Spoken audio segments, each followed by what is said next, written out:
Hi guys! Welcome back again to my YouTube channel. Bali, pang 2 days ko na to na hindi nagwo-work. Talagang nagpapahinga ako kahapon. Yun, may training sana ako. Nandoon na ako, bigla akong umuwi kasi nga hindi ko kaya, ang sakit talaga, para akong babagsak. So, umuwi na ako doon, nagpahinga ako. Tapos, ngayon, tayo ay late na ako nagising. Ano oras na? 11 na. Kaya mag-aasikaso na ako. Bali, nag-laundry. Kahapon kasi pinagbababa ni Marvin yung mga maduduming damit ni laundry niya. Tapos ako na ang nag-dryer. Tapos pag uwi niya, pinag-aakyat niya. Titiklopin ko siya ngayon. Para kasi medyo mainit yung pakiramdam ko. Ipaglalagay ko siya dito sa kama para magtiklop. Tapos magluluto ako ng kakainin ko tanghalian. Tapos after nun, pag natapos ko na tong mga to, aayusin ko yung lahat ng resibong nakatabi. Kasi sa amin na yung mga resibo ipagtatabi nga namin para dun sa possible na pwede namin i-declare para sa pag-file ng tax next year. Ayun, bali, ano bang kukunin ko? Pati yung mga din ni Marvin, yung mga sa mga upa namin, tsaka yung mga tuition niya. Kasi malaki din yung sa tuition, di ba malaki? Sabi ng accountant namin na daw namin yun kasi i-file daw namin yun sa tax next year. Pwede na daw yun sa aming dalawa, sabi ni nung accountant. Kapag sa kanya, ililipat niya yung parang kalahati. Magkano yung tuition ni Marvin? Hindi rin namin na-file yung tax last year doon sa, kasi before kami punta dito, siya kapag dating namin nagbayad kami ng tuition niya, malaki din yung binayarang tuition. Ayun, bali, aayusin natin yun, tapos maglilinis ako ng kwarto para naman medyo pagpawisan ako. Ang dami natin gagawin. Tapos, ako ng mga lulutuin. Magluluto ako ng mga ulam na good for 1 week na, guys. Ayusin ko na, ha. Tas kakain ako. Si Marvin kasi maagap siyang umalis kanina. Anong oras ba siya? Hindi naman sobrang aga kasi pang alas 8 yung pasok niya. Parang umalis siya mga 6:30. Gumising siya ng 5:30 ata. Nagising din ako ng 5:30. Pero nung pagkaalis niya, nakatulog naman ako agad. Tapos dire-diretso yung tulog. Nagising uli kasi ako ng anong oras yun? Kasi 6:30 siya umalis, nakatulog na ako. Nagising na ako mga 9 siguro or before 9. Na video call ko lang si mama ng madali, tapos natulog uli ako kasi naantok pa ako kasi gusto ko pang bumawi ng sobrang haba na tulog. Kung hindi ako pagpabili ako kay Marvin ng broccoli, maggawa ko ng beef broccoli. Kasi nun pa niya yung gustong, hindi nga kami makabili-bili. Baka yung frozen na lang yung pabili ko sa kanya. Maganda ba yun? Or yung na lang, yung hindi naka-frozen. Bahala na mamaya kung ano ipabili ko kay Marvin. Tapos papasalubungan na naman ako nun ng merienda. Kasi kahapon dinalhan niya ako ng merienda. Kasi nga nandito lang ako sa bahay maghapon. Hindi ako nakakain ng tanghalian kahapon kasi nga dire-diretso lang ako, nandito lang sa kwarto, dire-diretso lang yung pahinga ko. Ang nakain ko lang yung ginawa kong burger kahapon na binaong ko dun sa training na hindi naman ako natuloy. Umuwi din ako kasi hindi ko nga kaya. So, let's go. Hindi pa ako naliligo, guys, kasi kagigising ko lang ulit. Isasalang ko na yung yung ulam ko. Ito pala yung mantika na ginagamit namin ni Marvin. Mas mura kasi siya kaya. Kasi ito yung chicken. Ito galing to kay Ate Melay. Kain tayo, guys. Bali ito ay gumawa ako ng garlic rice. Hindi kita yung mga ko. Hindi ko kasi masyadong na brown yung mga bawang. So, kain muna ako, guys. Tapos mamaya mag-asikaso na ako sa loob.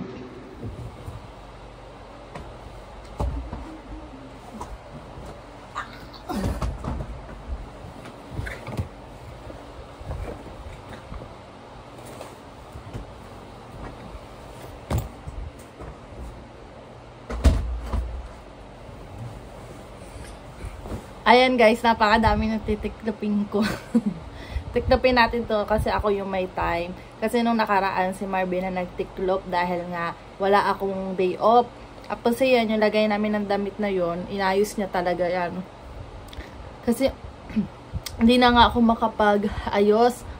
Eh siya yung may time maglinis tapos mag-ayos. Kaya siya na. Nagulat na lang ako ang linis-linis na dito sa kwarto.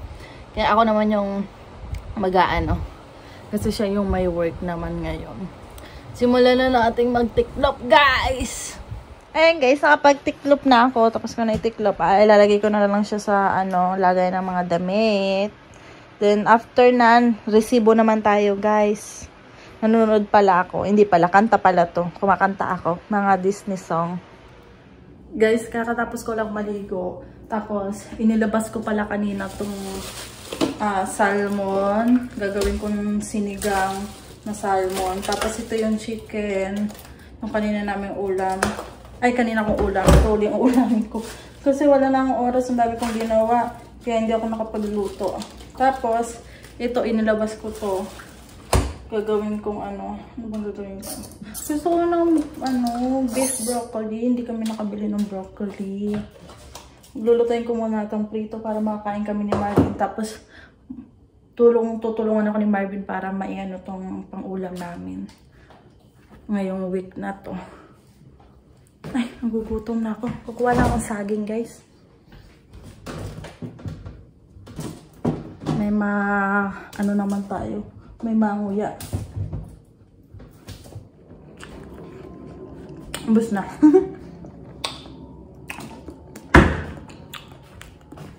Ano ba?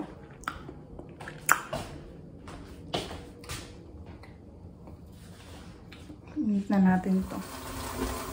Tanggalin na natin sa plastic, guys. Tapos ko to sa asin. Ay, saan ko pala ito ilalagay? Hatiin ko muna siya.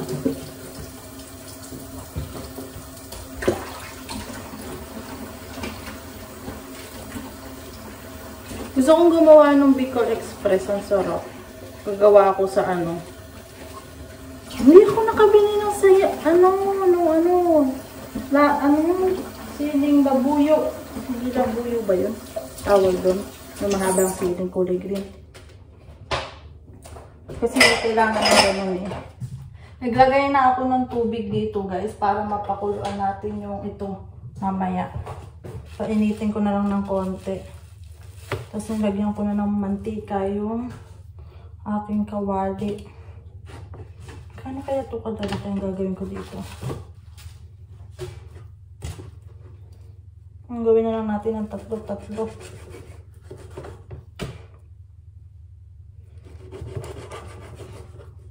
Namimiss ko yung longganisa ni Nanay Beth. O-order kami sa susunod ni Marvin. Sarap. Baka gusto nyo umorder guys, $7 lang siya. Tapos $7 din yung Shanghai. Masarap din Shanghai.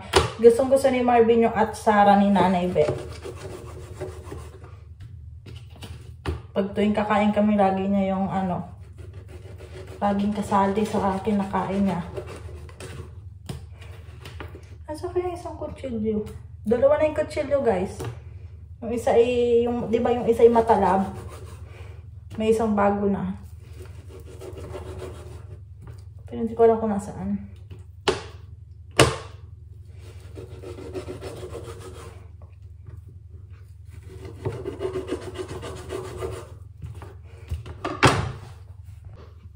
Di ba, kanina, anong oras ba dumating si Marvin? Mga na si Marvin dumating before 7. Mga 6:30 or 7 siya dumating.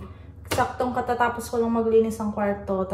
Tapos, yun, naayos ko na yung mga resibo namin. Tapos, nung pagdating niya, didala niya yung uniform niya. Tapos, may mga ilo-laundry pa mga bedsheet. Nilaundry na niya. Pagkadating niya, ibinaba niya na. Tapos, yun, naligo na ako pagdating niya. Tapos, ito na. Gagayak naman tayo ng mga ulamin namin. 2 days na akong pahinga. Pero kahit pa paano nakapag-relax naman yung katawan ko. Tapos nakatulog ako ng mahaba. Kaya hindi na masyado masakit yung ulo ko guys. Tapos message si Marvin. kanina yung break niya kung okay na daw ako, kung ganito ganyan. Basta tinatanong niya ako lagi, maya't maya. Hanggang matapos yung break niya.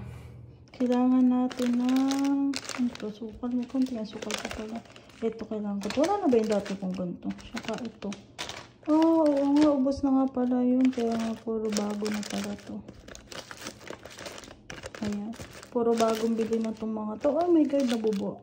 Kasi ito yung mga sibuyas. So, ganito kaliliit. Ang cute. Galing to kala Ate Andrea sa baba. Binigyan sila, yung sinabi ko, binigyan sila ng kapitbahay din namin. Kasi, nakakakwentuhan minsan ni Kuya Julius pag nakatambay siya sa backyard. Nagdidilig siya ng mga tanim niya. Kaya ano pati ako magtanim. February kasi yung iba nagtatanim na daw. Pero sa loob ng bahay, nakapasupa. Tapos ilalabas nila once na nag-spring na daw. Ayan na guys, pinapakuluan ko. Napalaksan pa natin. Tapos ito yung ulam namin.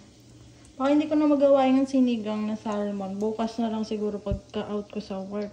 Kain guys, yun lang. Sarap ng chicken. Ito masarap din to. Ito yung pang ano dun sa ano? Saan nga to? Shanghai. Sa Shanghai. So talaga niluto niyo. Tapos na kami kumain guys. At si Marvin ay maghuhugas. Para to isda, baby. Ay, babalik yan, Ben. Wala na akong time maggawa eh. Bukas ko na nagagawin pag-uwi. Tutulog na ako. Anong oras na? Kailangan ko nang matulog, diba? Kailangan natin nang matulog. Dapat 8 hours yung tulog ko.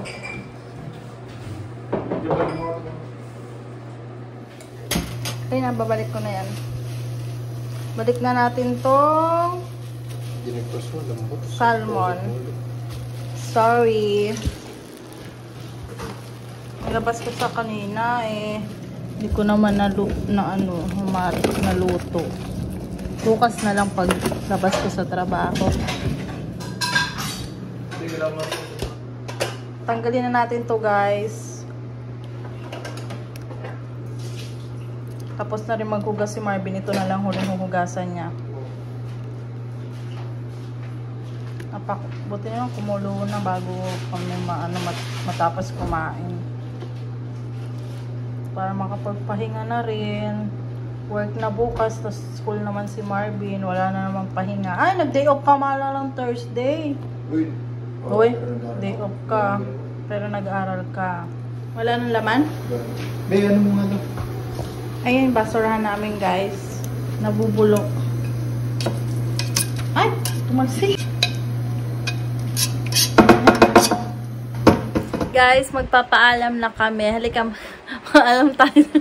Nagtatawanan ako ni Marvin. Guys, magpapaalam na kami ni Marvin kasi tapos na naman maghugas, nag-toothbrush na rin kami at matutulog na dahil bukas. Meron ka bang quiz bukas?